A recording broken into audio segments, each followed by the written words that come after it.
Hello, everyone, and welcome to Rewind. And sorry about that little audio glitch in the beginning. Sometimes those problems just happen.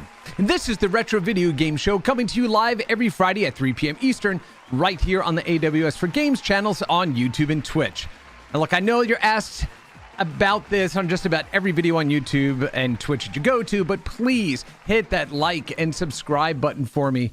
And the alert button, so you know when we go live every week. Like, this really helps the channel out. So if you like the content we're making, please hit those buttons. And thanks so much for doing so. I really appreciate you. Look, it's animated right there for you. Hey, everybody, my name is Chris Melissinos, and I'm the Principal Evangelist for Video Games here at AWS. And on this episode of Rewind, we're kicking off the first day of the winter holiday season. This is always my favorite time of year. I have such fond memories of anticipation around the games and toys that possibly awaited me on Christmas morning. It's also a time of reflection and for being thankful for those around us, for the amazing industry that I get to work in every day, for the awesome community around retro games, and for my colleagues at AWS.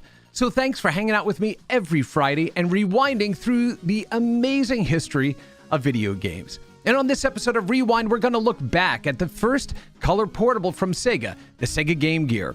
The Game Gear was first conceived in 1990 by Sega's then CEO, Hayao Nakayama, after the Sega Master System was eclipsed in the market by the NES, and after seeing the massive success of the Game Boy in 1989.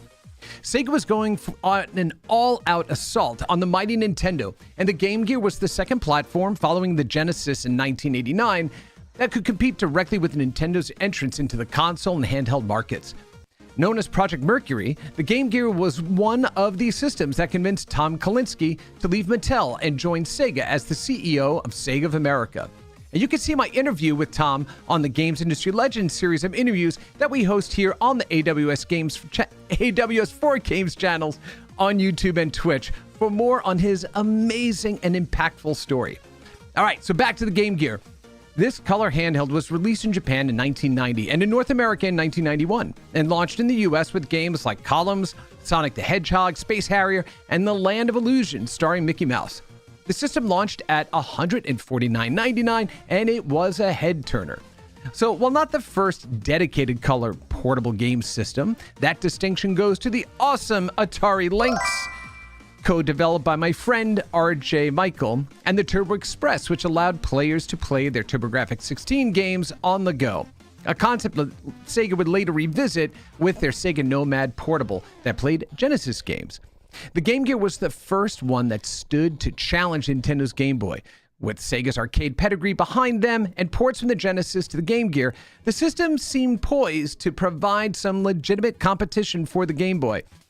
Based off of the Sega Master System hardware, the Game Gear ran on an 8-bit Z80 running at 3.5 megahertz, displaying 32 colors out of a palette of 4096 at a resolution of 160 by 144 and at 60 frames a second.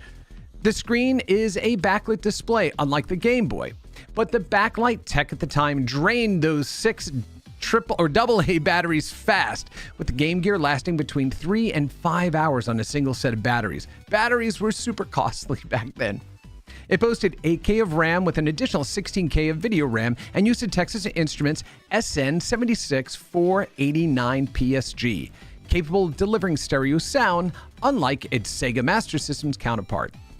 The Game Gear had a variety of accessories during its time in market, including 2 different external rechargeable battery packs for extended gameplay, a screen magnifier called the Super Wide Gear, the Car Gear cigarette lighter adapter to power it while in the car, a gear-to-gear cable allowing 2 Game Gear systems to be connected for multiplayer games, and the Master Gear, which was an adapter that allowed players to play their Sega Master System games on the Game Gear. But the most baller accessory was the Game Gear TV Tuner. This device turned your Game Gear into a portable analog TV for use on the go. Now, while I didn't have one, I can imagine how cool it must have felt at the time to whip that system out and watch TV wherever you were. The Game Gear had more than 300 games released through its entire life, and it was the longest-lasting handheld until the PSP to exist in market against the Game Boy juggernaut. Sega ceased production of the Game Gear in the spring of 1997, having sold more than 10.5 million units in its 7 years in market. However, game company Majesco would go on to license the device and produce and sell a version of the Game Gear from 1998 through 2000. Additionally, in 2020, Sega of Japan released a series of 4 $50 devices called the Game Gear Micro in red, black, yellow, and blue, with each system containing 4 games specific to their model. So while the Game Boy proved to be too dominant to overcome, the Game Gear remains a system that is beloved by those that grew up with it and those that discovered it later as well.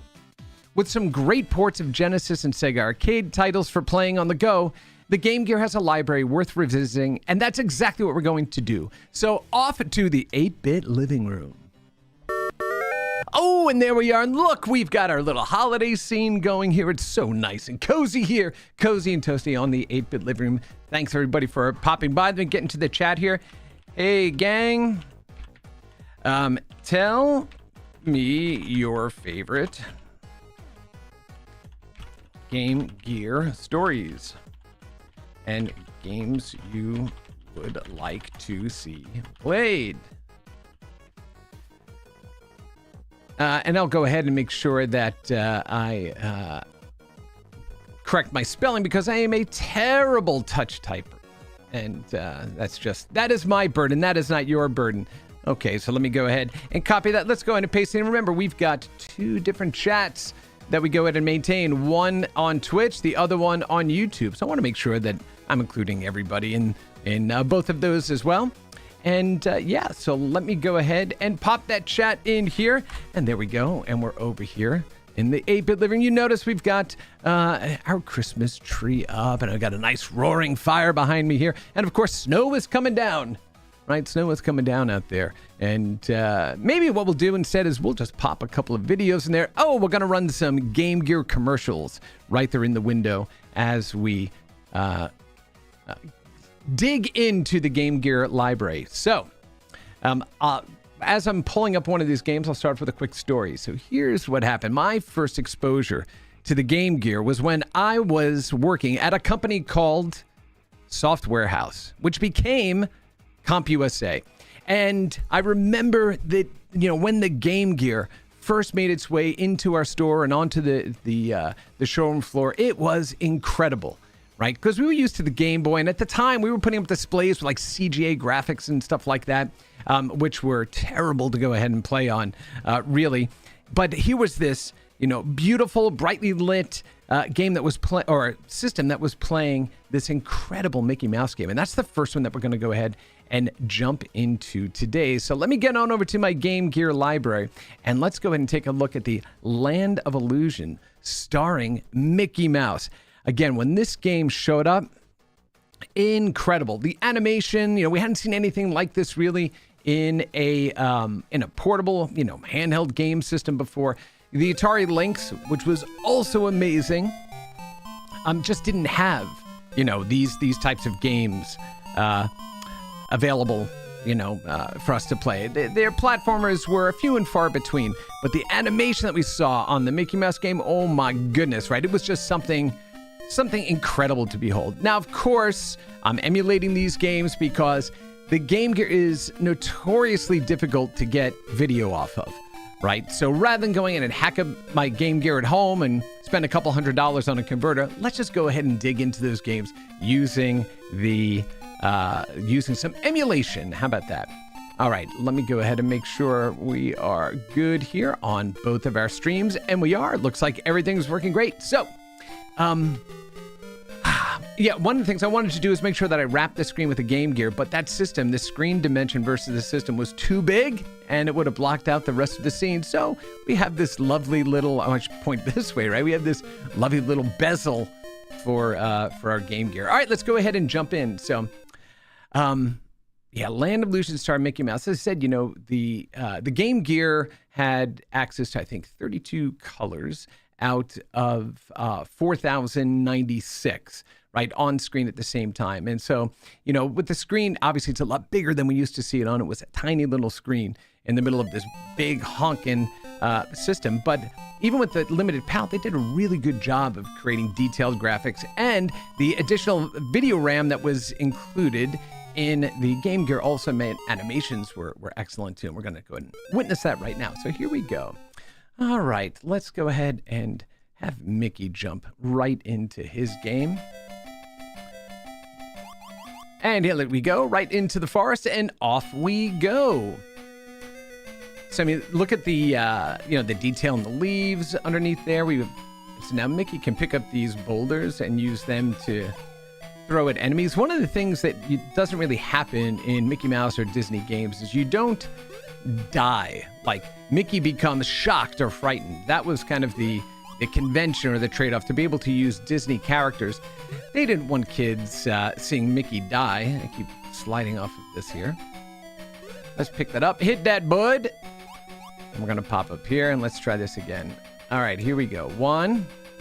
This game is a little bit slippery as well, as you can see. You know, you have a little momentum to you as you are moving around the levels there. And so you can see when I get to the edge, what does Mickey do? Let's see. Is he just... Oh, watch out, Mickey. Oh, no.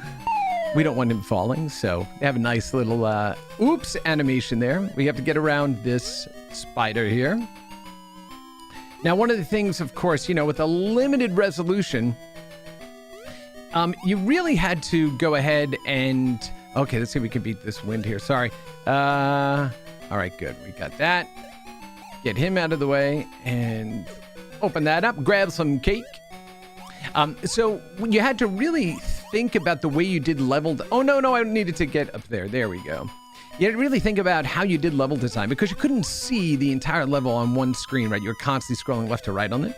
And so you had to have a different design consideration when it came to doing level design on a platform like the Game Gear. You'll notice that as I move too far to one side or the other, the screen will kind of reorient itself or center itself after a little while.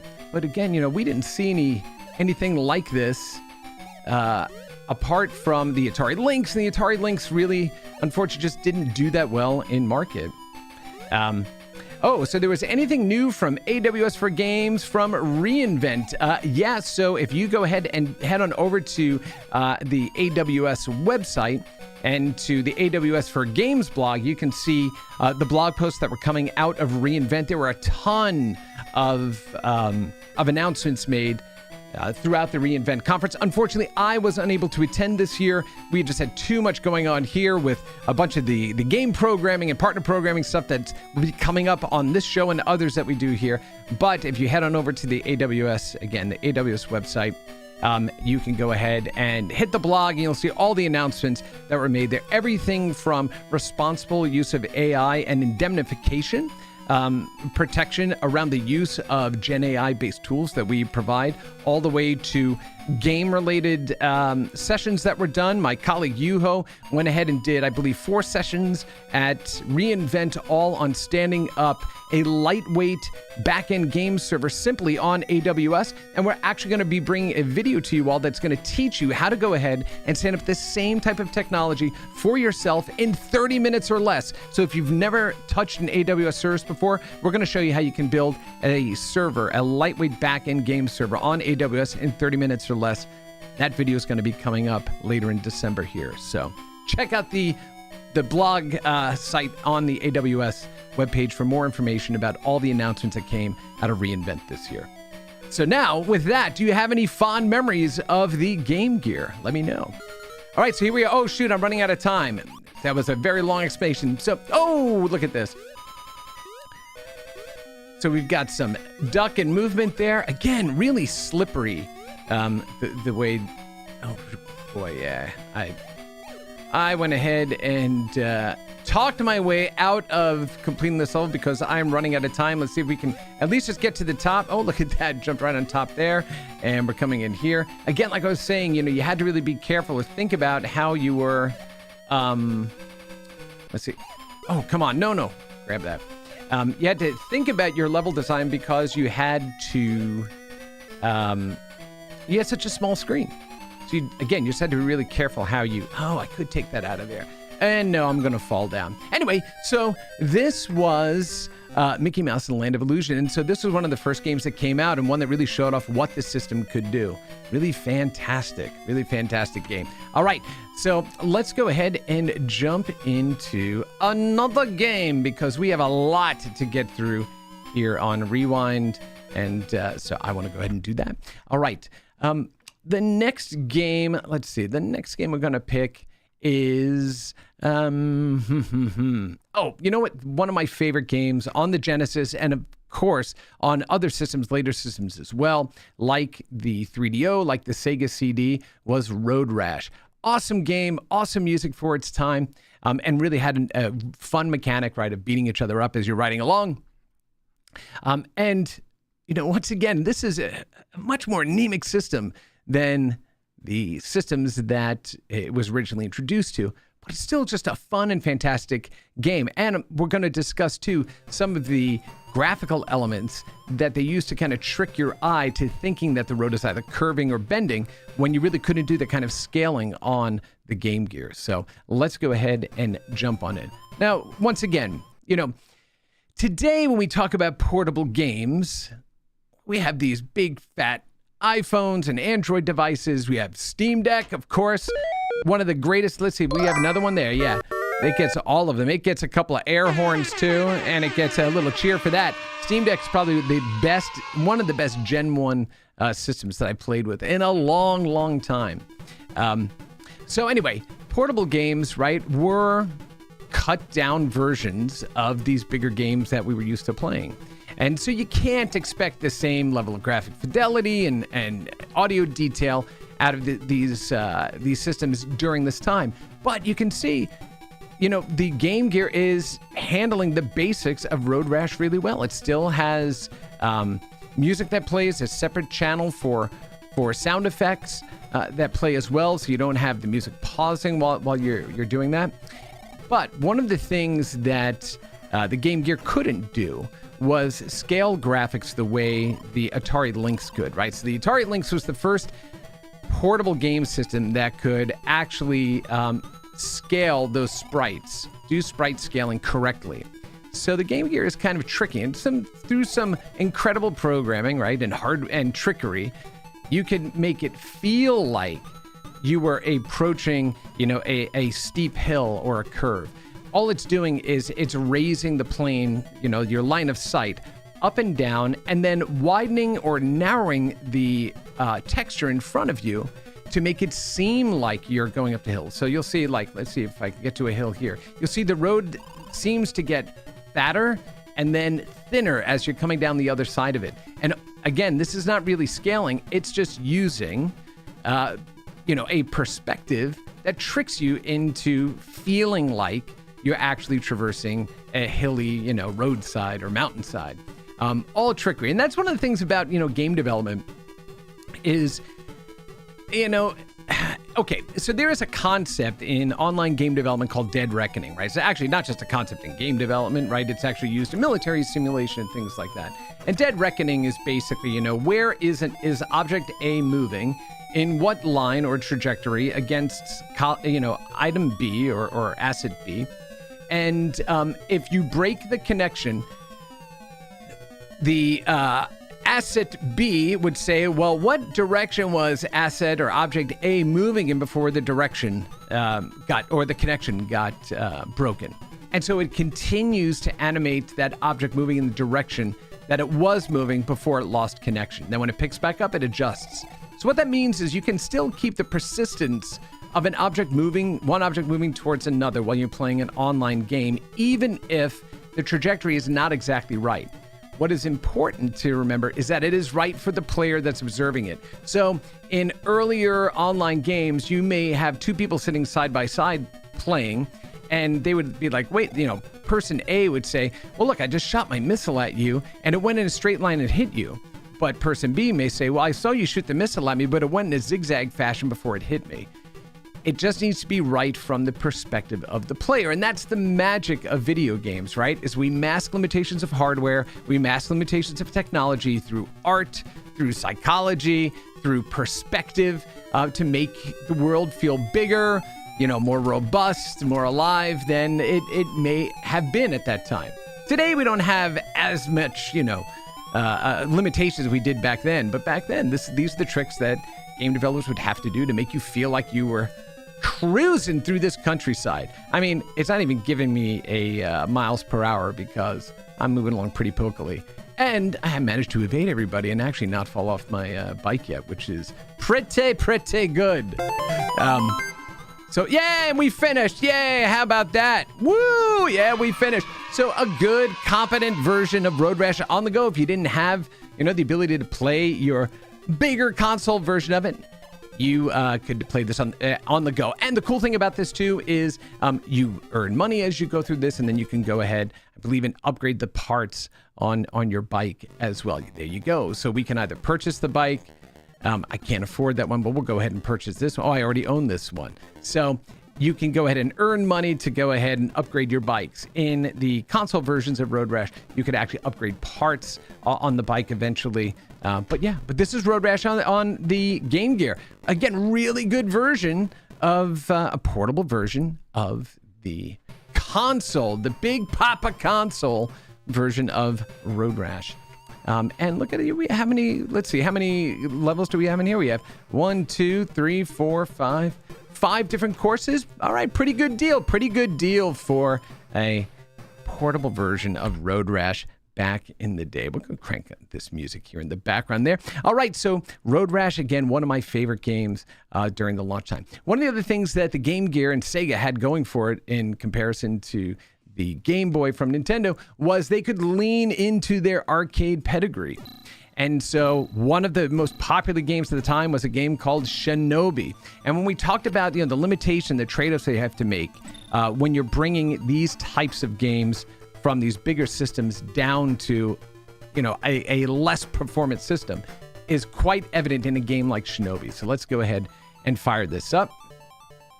Pink is captured in the building. So we need to make our way through. Oh, it's actually starting at a different level than we typically start at in the console versions of this. And this one is actually pretty difficult too, right? So you don't have the same kind of protections that you have with the other one. I've got that 4-button life meter there. Let's see. Oh, that's a 1-up. All right, we'll go grab that. Let's make sure I jump on the car here. Oh, that's a bomb. Get out of their way. And we get up here to this guy. Let's scoot down. It's time to scoot down because I'm going to step into the mic, get my goose down. That's, of course, a little Beastie Boys for you. Root Down, of course, the greatest rap group in all of history. And I love thinking back to, when I was growing up playing video games and experiencing rap music for the first time. And yeah, Beastie Boys were right there. In fact, I wrote a blog post, or not a blog post, my apologies. I wrote a post on LinkedIn about how Beastie Boys really felt kind of like the bedroom coders of the 1980s as a rap group. It was all new, rap or hip hop, as it's more commonly understood and known. Was all brand new, and they just did what they liked, and they stayed true to themselves, and they just continued to innovate. And so every once in a while, Beastie Boys track's gonna pop into my brain space, and that's what you're gonna hear me shout out. Okay, yeah, so that's what I needed to jump on. See, it wasn't so evident that that's what I needed to jump on with those bricky barrels over there. Okay, let's see. How tricky is this one gonna be? Not too bad. Yeah, I'm doing pretty good today, actually. This is not too shabby, y'all. Okay, let's see. Did anyone ever grow up playing Shinobi? Have you played one of the many incarnations of Shinobi over the years from Shadow, I think Shadow Dancer, right? On the Genesis. Ooh, phenomenal game. Of course, that's, from the arcade.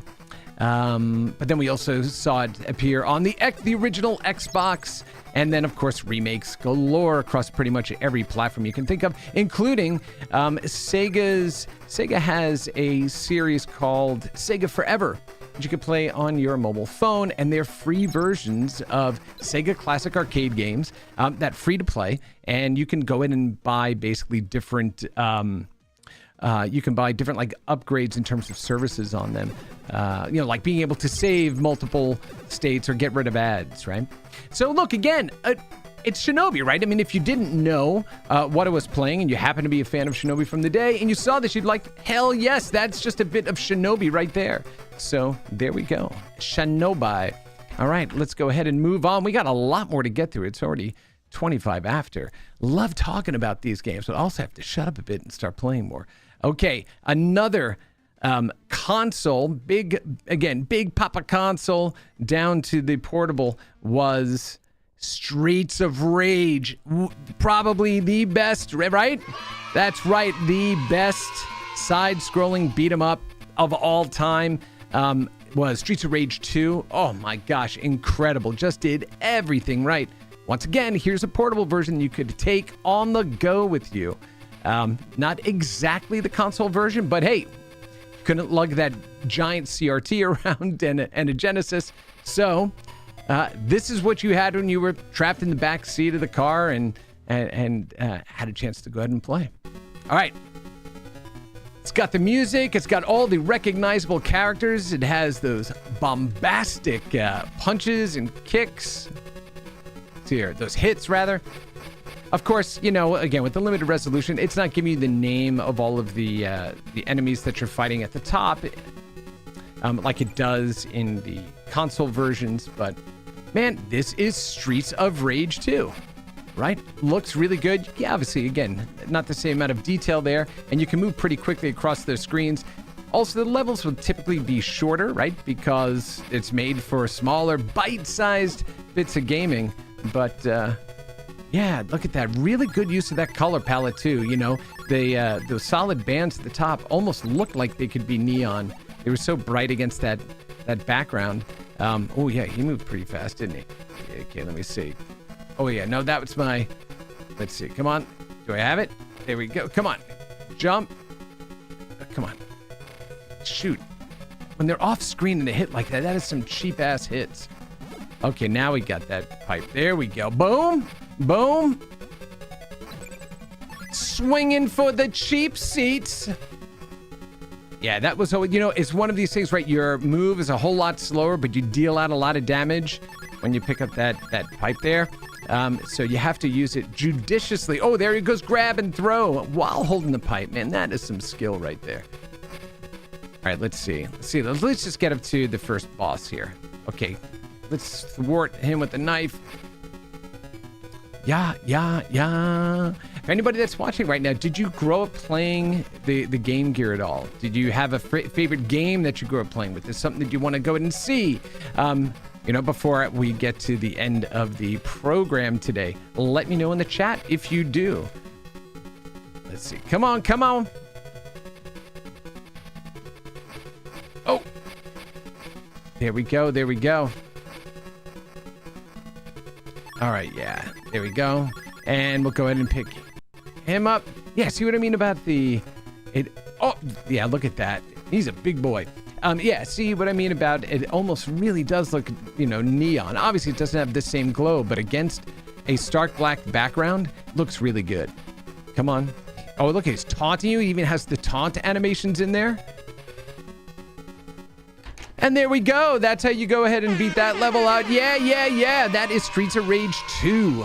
Again, a really good version of the Genesis, you know, classic. But that's the other thing too, as I was saying before, you know, these games are worth revisiting because they are pretty amazing. Let's go ahead and take a look at another game. It was super ambitious. I mean, one of the things that happened right with GameSys at the time was developers tried to go ahead and take those properties and push them out as best they could to everybody. And so if you picked up Virtua Fighter thinking that it was going to be Virtua Fighter, no, it was not going to be Virtua Fighter, right? This is Virtua Fighter Animation, so that's how they get away with it, by just saying, no, it's not the Virtua Fighter you're thinking. It's another Virtua Fighter, all animation-based. So let's go ahead and try this one out real quickly. I don't have a lot of experience with this one, so I'm just going to go through it real quickly. Let's just go ahead and... Oh, look, we have a little story. Big Trouble. What kind of big trouble they're getting in? A solitary wanderer. From far from home, this lone warrior's travels have taken him through the southern China. His name is Akira Yuki Hong Kong. Meanwhile, it's in streets of the city, blah, blah, blah, blah. All right, let's go ahead and pass by this. Okay, so you have to basically unlock all of the characters by fighting them. All right, so once again, right, it's not Virtua Fighter, but the characters are recognizable, right, from the arcade version. Look at that. You have a ring edge too, so you can ring out just like you can on the big stand-up arcade. Let's see if I can at least pull off. Let's see if they have any sort of hidden moves here. Do I have anything? Let's see. And one of the things you could typically do in Virtua Fighter is when you go ahead and knock down. Oh, let's see. Come on, do it. Oh, and KO'd. Boo! Yeah. He's right, but oh, yeah, okay, straight out of the gate, right? Came hot out of the gate there. Not parallax scrolling, but the foreground is scrolling differently than the background does, which is pretty cool, right? And kind of unique for, a handheld at this time. Pretty good. Ooh, let's see. Come on. Man, yeah, I don't know the controls on this. I've never played this before, except to just try it before you got. Oh, that's all we needed to do. How was that? That was all right there, right? Yeah. Winner, chicken dinner. Okay. So yeah, that is, oh, gross. That kiss tasted like what? Pot stickers. Pot sticker breath. Yeah, that's really not very good. You'll excuse you this time. Make sure it never happens again or you will be sorry. There you go. It's your Game Gear yelling at you. Act 2, the bouncer. We're not going to go to Act 2. We're going to go to a different game. So that was Virtua Fighter Animation. Again, not exactly what you would expect from Virtua Fighter, but on the Game Gear, pretty good game. It looked great. Played really well. All right, let's go to another arcade game, Space Harrier, right? And so this was, again, one of the big games that could do sprite scaling and gave you a real sense of depth here. Let's check out Space Harrier on the Game Gear. Look at that. It's got the same music that you remember. Let's see if it does any voices. Nope, because normally it would say, "Get ready." And there you go. Oh, okay. Here is one of the problems. Oh, it actually did have it. Oh, you heard that. It just didn't do it at the start. Okay. So what you can see is when the characters are against the sky, you can't see the background, the rest of the sprite. Basically, they're just flat. Oh, listen to that. That was pretty good. That was pretty good. Let me see. So anyway, yeah, so when the sprites are against the solid blue background, you don't see the edge of the box that they're actually drawn into, but you notice that when they get down to the scrolling plane at the bottom, or like those bullets go ahead and make their way into the scrolling plane, you could see all around them because it wasn't doing transparencies, right? It couldn't do that. You would have to paint those out. And I imagine that putting the voices in there also meant that it took a lot of memory, right? It took a lot of the system to do it. So perhaps they just didn't devote any other time to trying to eliminate that. I know like in older systems like the Commodore VIC-20, that was a very common thing. But if you really took your time with it and actually painted out the backgrounds for each frame of animation, you could get away with making it look transparent. There's this another channel on YouTube called The 8-Bit Guy. I love watching his stuff. And he does a whole series on Commodore machines, and he actually talks about how to do smooth scrolling on these older systems. Listen to that. It had the voices in there. That's pretty freaking awesome. Oh, I do love that. That's pretty good. So let me see, though. Yeah, so you notice my character, actually what I'm thinking may be happening to is the characters that you can actually see through. Like your character there, you don't have that bounding box around you.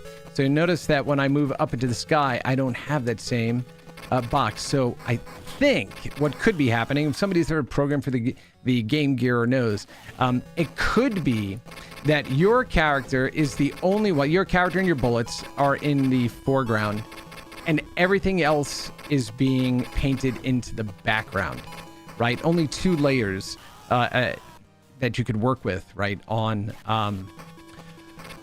on the Game Gear. This is very similar to Gauntlet on the NES, where your character moves very smoothly, but all of the other enemies on screen moved they were jerky the way they moved, but there were a ton of them and no flicker. And that's because it just kept repainting the background over and over again in each frame with updated positions of the background to make it look like you had all these enemies on screen. But you didn't. You didn't. Like I said, it was about the experience from the perspective of the player. They made it feel like all those enemies were there. They made it feel like this is this 3D moving plane. It's not, right? And again, it's just about that perspective. So, all right, that was Space Harrier. So again, right now you're starting to see that with the Game Gear, you had these arcade games that you're taking with you, right? Not just games designed specifically for the system. So let's talk about another game that came to the Game Gear from the Big Brother Genesis. And that is the Sonic series of games. There you go. You got the Sega song in there, not the Sega Scream. That one is different, right? But here we go. We got Sonic the Hedgehog, and we're taking that with us right on the go, right? Yeah. And there's Dr. Robotnik or Eggman, depending on where you live or how you grew up, with the characters there. And yeah, let's go ahead and jump into a little Sonic the Hedgehog 2. Now, Sonic also, people thought that Sonic was only ever really used on Sega, machines for the longest time. But there was a version of Sonic that made its way onto the Neo Geo Pocket Color. And at the time, it was considered to be one of the better versions of Sonic. Oh, wait. Okay, yeah, let me see. Can I... Wait, why is it doing that? Is there... Yeah, there's your hidden stage unknown. Of course, I fell down there. Right, there's your little hidden block. And now I want to make sure I don't jump on that again. But yeah, so at the time, it was... Oh, there you go. What's the clue? Notice those blocks look a little different than the other ones do. So let's go turn to a ball and drop down there and... bounce down here, right? So it's not just a run to the right game. Of course, I should have jumped up to the left there and picked up whatever that was, but I did not because I'm talking to you all and not paying attention. All right, here we go. Now I'm not going to be able to reach there, so I'm just going to have to head on over, and there we go.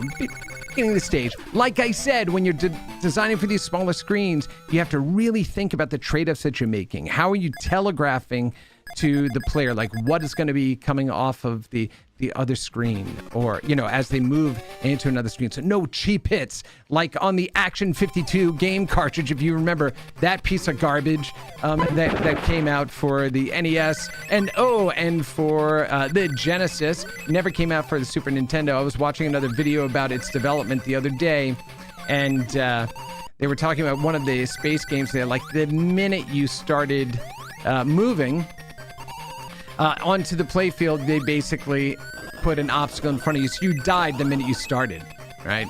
Sucked as from a game design perspective. Anyway, so when we're talking about designing for small screens, you see all the action is kept framed really well. You understand what you're kind of moving down towards.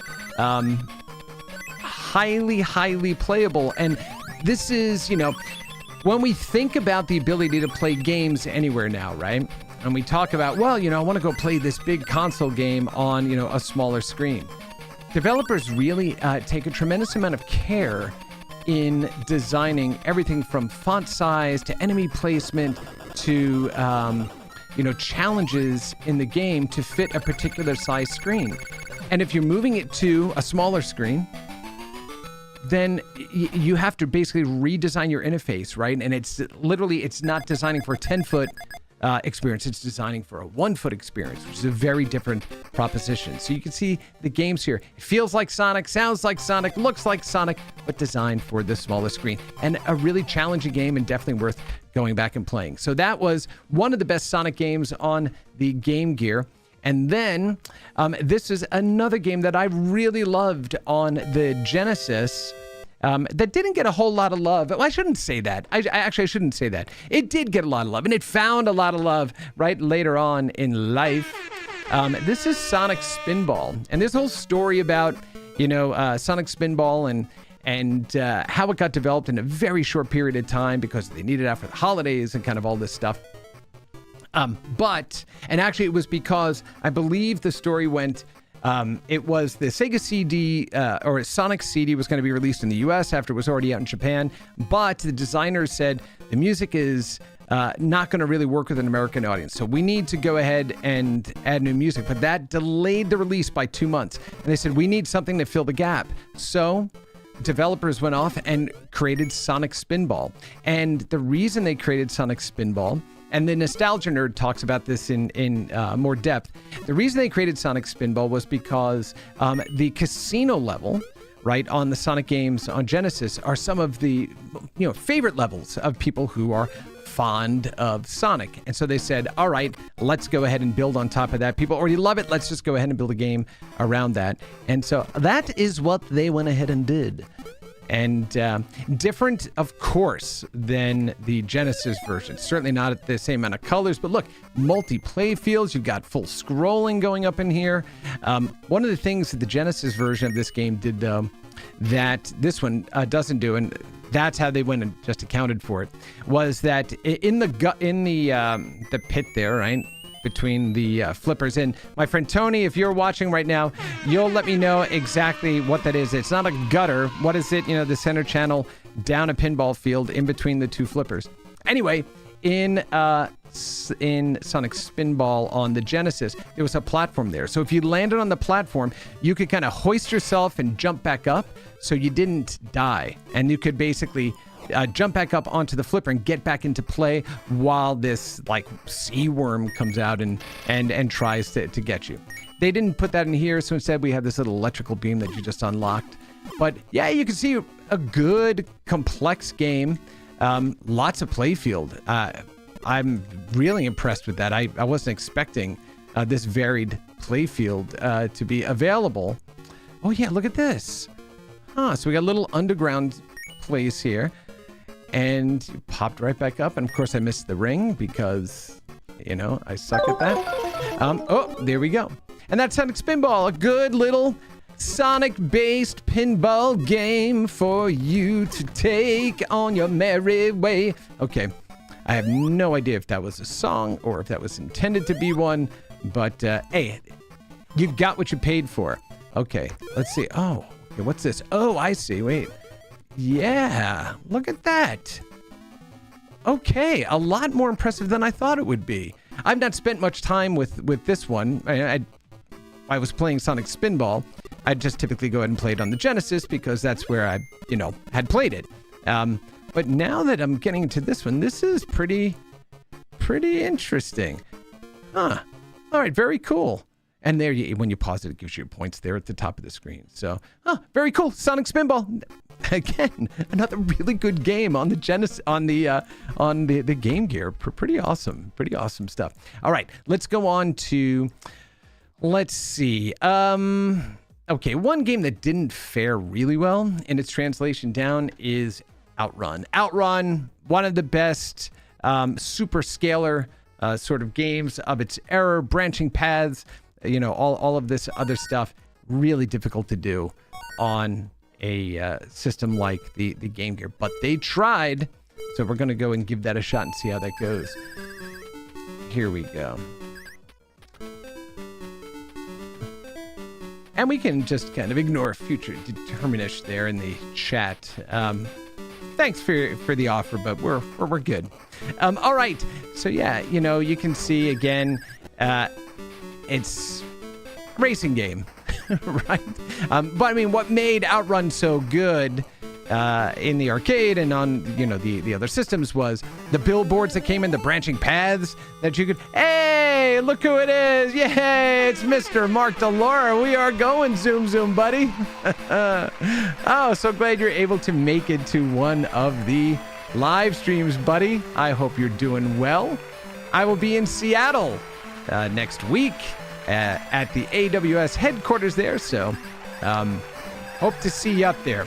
All right, So one of the things that made Outrun so good was the fact you had these branching paths. And so it created a lot of variance in the gameplay sessions that you had, because you could choose to break them between more difficult paths or easier paths. I believe to the right was always the more difficult path versus going to the left. So it made for a lot of replayability. And at the end of the game, when you flame out like I'm going to here, it would show you the map and show you how far you traversed across the entirety of the environment. So yeah, it really is an incredible game. And of course, in the arcade, it's amazing, absolutely amazing game. But yeah, it's again, it's not the arcade and it's not on the Genesis, but it is a serviceable portable version of it. Remember earlier on in the program, I was telling you about how developers would make it feel like you were at different elevations. Yeah, look how fat the road got. There's no scaling going on here, but by widening the road and making it fat, it made you feel like you were closer to the ground, and that you were kind of cresting over this hill. And so what happens is, after you get over the hill, you'll see it starts to narrow. So it feels like you just went down into that further out plane of visibility there. And so again, it's those little tricks that, let's see, we're going left there. So here we are. Here's the map. As you can see, you have all these different branching paths, but I didn't make it over there. So terrible. But again, really good replayability for a game of that era. So that is Outrun on the Master System. Oh, not the Master System. What am I saying? Oh my goodness gracious, Steve, that's terrible. That is the Game Gear. That's what we're doing. We did the Master System a couple weeks back there. So, all right, let's go ahead. Let's see. Let's look at another arcade conversion. And as I talked about before, when developers were trying to bring these games home, you had to get that balance between the feel of the arcade, playability, and visibility, right? Now, Pac-Man or Miss Pac-Man, Pac-Man, these types of vertically oriented games, Donkey Kong, these sorts of things have a very narrow and tall monitor. But you got this squat little, 160 by 144 pixel screen. How are you going to do Miss Pac-Man effectively there? Well, let's see how they went ahead and fared with it. I think they did a pretty good job. Okay, you go ahead and widen the screen there. You slow down the gameplay a little bit because now I can't see the ghosts right at the top of the screen. What would be super cheap, right, is if I can't see them there, but they structured it such that they're waiting for me right at the top edge of the screen as I scrolled up. That would be a really cheap way to do it. I suspect, after playing this for a little bit, that what they were doing was making sure that the ghosts, when you were on the bottom half of the screen or the top half of the screen, remained far enough away so when you moved into that plane of visibility, right, when you moved down to the bottom of the screen, then the ghosts would kind of move more aggressively towards you. And that way it made it fair. And so now I'm assuming that that is the case. Anybody out there want to go ahead and correct me if I'm wrong? Mark, yeah. Oh, look at that. It's Rick Neal. Oh, my goodness. We got everybody popping in here to the live stream today. Oh, my goodness. That's our good buddy, Mr. Rick Neal. Oh, look at that. Oh, my goodness. Yeah, it's all laughing at me now. But anyway, so, again, how do you go ahead and create these games where you are having that kind of design consideration for these smaller screens? And it really, look, this is the stuff that AI doesn't do, right? This is the stuff that requires a designer and requires thoughtful understanding of balance, of limitations of the technology, so on and so forth, right?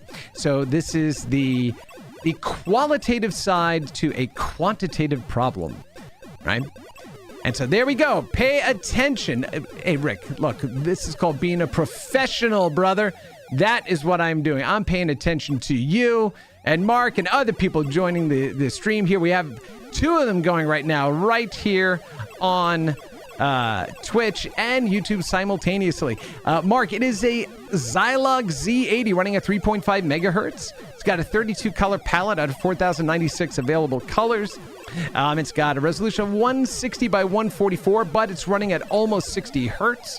And it's got 8K of RAM and then 16K of video RAM. And that's where, it's really leaning in to do some stuff that is a lot more capable than the processor right underneath it, right? Yeah, exactly. That Z80, man, talk about a malleable processor, right? I mean, that thing was used in so many things. It's kind of like the 6502, right? Just used in a gajillion devices. And you could really go and stretch the capabilities of it depending on the chips you had, how much memory you had, all that great stuff. So that's Miss Pac-Man. And again, look at the way we had to, the designers had to think about, we even have all of our little interstitials there, right? So this is what we talk when we talk about elegant design. And this truly was an elegantly designed version of a vertical game for a tiny, tiny screen. All right, let's go ahead and move on to yet another arcade to home conversion. One of my favorite, I keep saying it's one of my favorite. I have lots of favorite games. The thing about working in the games industry for so long and playing video games for so long is you taste a lot of things. I don't finish a lot of games. I taste a lot of games. Fantasy Zone, phenomenal game. And it's got a lot of strategy to it. And it is tough as hell too. Right? So let's go ahead and jump in a little bit of Fantasy Zone. And this one really does feel like the bigger arcade version of it. Even has the music there. Look at that big colorful background there. So what you have to do is you have all of these basically generators there. You have to blow them up. They drop some coinage for you that you'll be able to use in a shop to upgrade your ship. But there we are. There's the shop. And it's just a big old balloon, apparently. And let's get in here and see what we're going to do. So let's go ahead and grab Big Wing. And let's go ahead and grab Laser Shot. We got 900 gold left. We're going to get out. And we have, there's the big one there. And let's go ahead and do Laser. And we don't have any of the specials. So now you have a limited amount of time where you'll be upgraded. So you can make some quick work of those generators, or you could run into them. Yeah, you could do either one. It's really up to you. Yeah, that's a big fail right there. All right, so here we go. Now, one of the things it doesn't have, let me see, can I pause it? Yeah, is it going to show me here? No, it's not going to show me there. So one of the things that the console versions, right, the arcade versions have is a radar to let you know where those big generators are. So you know how many you have to go ahead and how many you have left to get. Yeah, see, this is what I was talking about with some of the design, right? Sliding right into an enemy like that coming up the screen. Not the best design practice, but we'll let it go because it's freaking Fantasy Zone. It's awesome. Okay, so here we go. And then, there we go. We have a little bombo there. What I love, too, is a little attention to detail. Notice that your ship sprouts feet when you get down to the ground. You really can't tell that you're on the ground because it still just looks like you're up in the air. But, yeah, it does remind me of Bosconian as well. It's got a little Xevious sort of flair. I believe Bosconian, though, is vertically oriented instead of a horizontal shmup. And I think, I know, right? The name of this style of game, we called them cute-em-ups, right? Because they weren't shoot-em-ups, they were cute, and that's what you were doing. You got some cute-em-up action going there. So that was Fantasy Zone on the Game Gear. All right, let's go ahead and look at another, popular game that was converted to the Game Gear. This was known as Puzzle Bobble. Again, one of the best kind of match 3-esque puzzle type of games. It's interesting, right? When we look at the generation of people who played these games and kind of grew up on them. People are like, oh yeah, do you remember Snood? It's like Snood. It's like, no, it's not like Snood. Snood is like Bubble Bobble, right? So there you go. You just have to go ahead and line it up the bubbles with the right color and go ahead and shoot them out and clear out the board. One of the things, though, that is interesting is that, it is showing me at the bottom there, so I wasn't paying attention. I was like, where's the next color? But it's down there under Bub's rear end at the bottom left, and there you go. And let's hear. Do you have any voice in there? Let's hear. Come on. Yeah, you had voice sample in there, right? This is 1989, 1990 for a portable little machine, and it's doing voice samples. That's pretty awesome, right? For back in the day. So I do love it. And this game is just infinitely playable on pretty much any machine that you've got. And it's on basically every machine. One of the things I do miss, though, with this, I don't know if there was a 2-player version or not, is playing against somebody. Oh, see, I completely blew it now. Okay, now let's see if I can make it out of this. Let's see if he has any skills to pay the bills today. I don't think I do. I think I just wasted all my credit because I'm talking. But anyway, one of the things that you could do when you're playing against somebody else is, as you were popping bubbles on the screen there,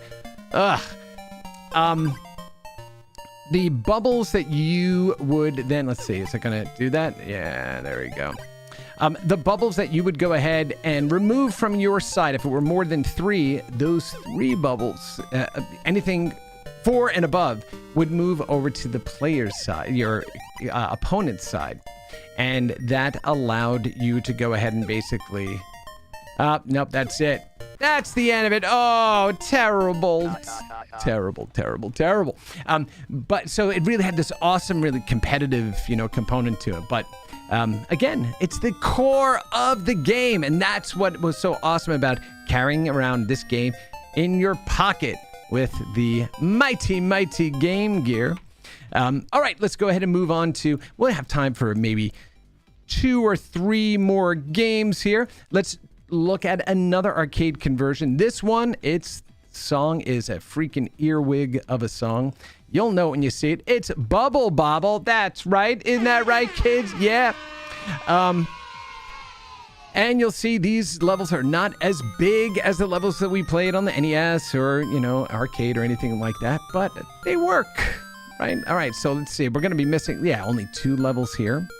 And that's Bub that you're playing. And so the whole goal of Bubble Bobble is to go ahead and trap your enemies in these bubbles, and then you pop them to clear them off the board, and then they rain down and they turn into fruit and collectibles, and you get points, and you go on to the next level. Now, I said it's an earwig. This is the only song in the whole game, and it's one of those songs that you could just listen to over and over again, and it never really gets tiring.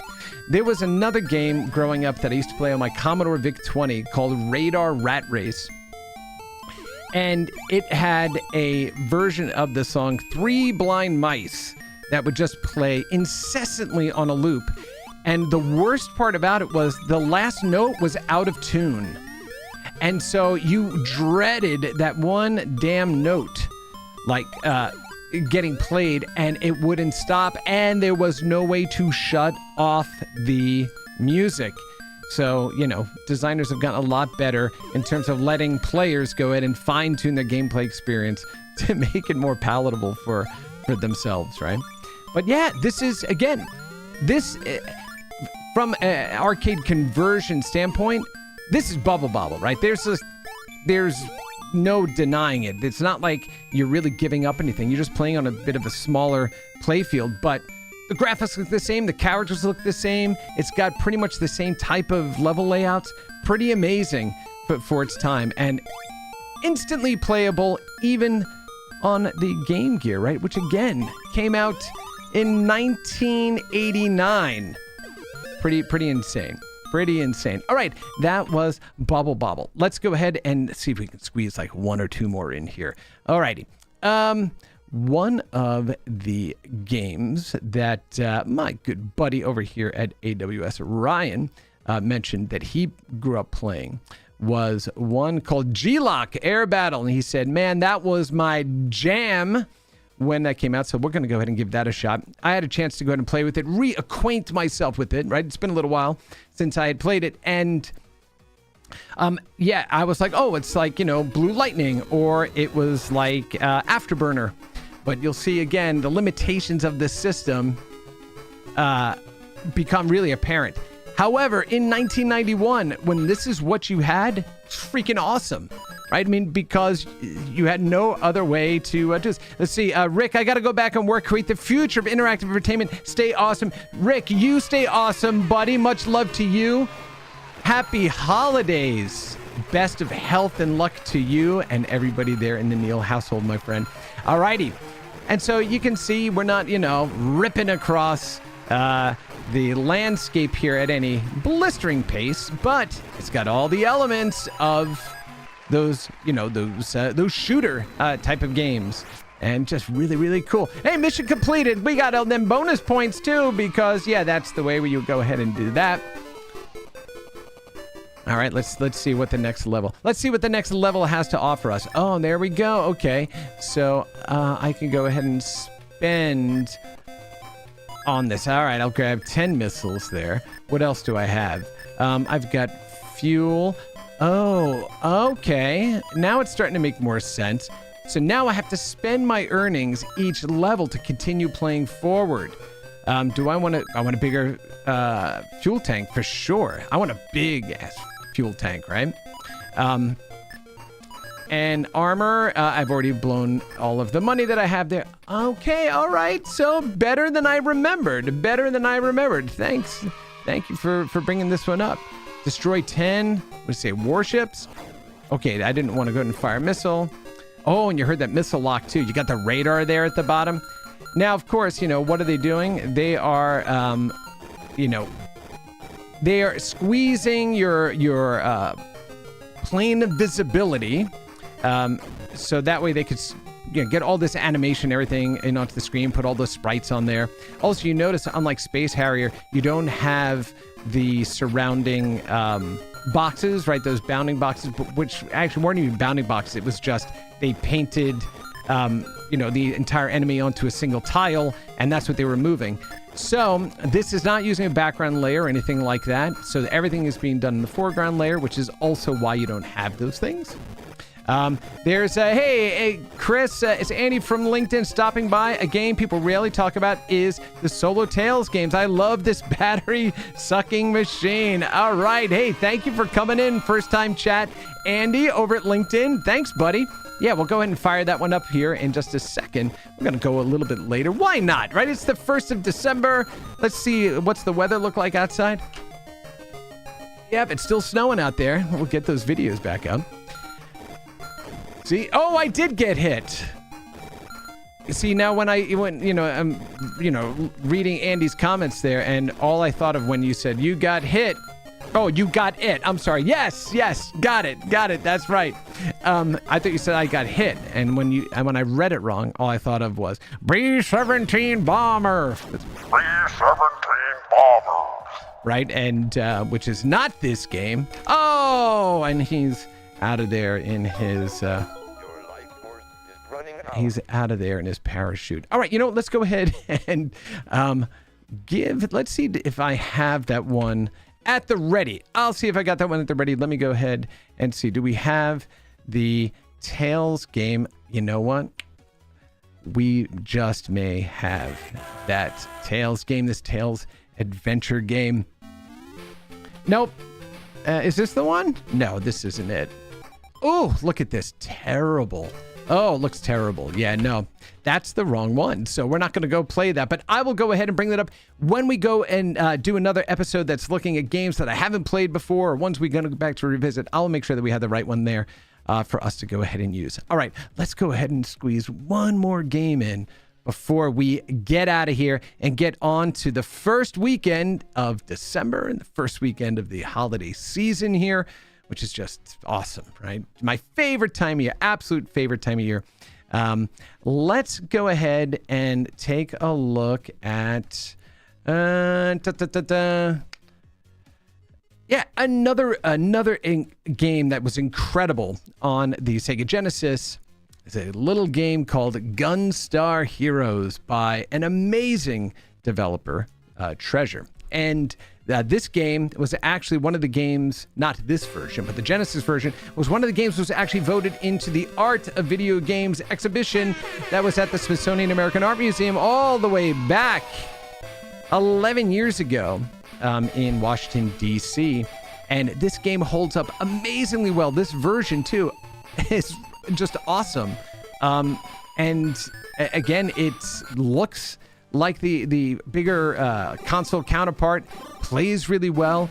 Super, of course, doesn't have all the effects that the incredible wizards at Treasure kind of baked in and developed for the Genesis version of the game, but super smooth scrolling, lots of enemies on screen. I can't read Japanese, so we're going to get past that. But yeah, if you fired this up and you did not know, you just walked over to your buddy and you were like, hey man, shut off that Sega Game Gear TV tuner and let's go play a game. What is that game that you're playing? You would go, wait, how are you playing Gunstar Heroes on this tiny little machine? That is impossible. But it's not, because you're doing it right here, because Treasure knew what they were doing here, man. Look at that. All these sprites on screen, the hectic explosions, right? Everything's moving super fast, almost no flicker.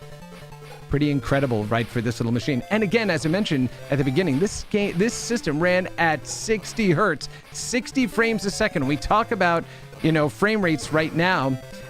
This little machine was doing it at, well, it was like 59.9989, something hertz, right? Essentially 60 hertz. Okay, let's see. Here is the boss approaching. And, yep, there we go. Balloon bomber. Let's see if we can go ahead and, woo! Yeah, now, okay, we talked about, again, from your perspective, how do you make this, how do you do these effects? So what you'll notice, if you could slow down the frame rate here, you'll notice that boss, it's not bending a single texture. What they've done is they've taken each small section all the way up to the head there, and they cut them into these thin slices. And so then they would just shift the slices left to right to go to make it look like it was bending. This is a technique that was also used when the Sega Saturn came into market. So you think about the time when, the Sega Saturn was making its way into the world. Everything was 2D, right? Everything were 2D games. And now you were going to game developers who had never done 2D gaming or 3D games before and said, stop making 2D games. Now we want you to make 3D games. They were still coming to grips with the incredibly quirky nature of the Sega Saturn architecture. So they were tricking you into believing that they would do things like bend the horizon. So if you play games like Panzer Dragoon or Panzer Dragoon 2, actually, the original Panzer Dragoon did it first.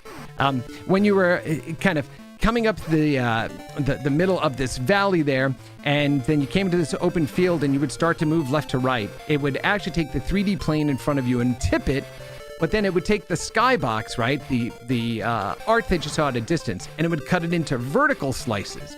So when you tipped the horizon line, it would just move those strips up and down, right, to make it look like you were bending in one direction or the other. Again, it was about the perspective from the player. The hardware couldn't do it. Game developers are going to figure out a way to make it feel like the world was bigger, the systems were more capable, right? All of that good stuff. And man, and that is why I love game development, because it's about solving these types of problems to bring experiences to the world that they just hadn't had before.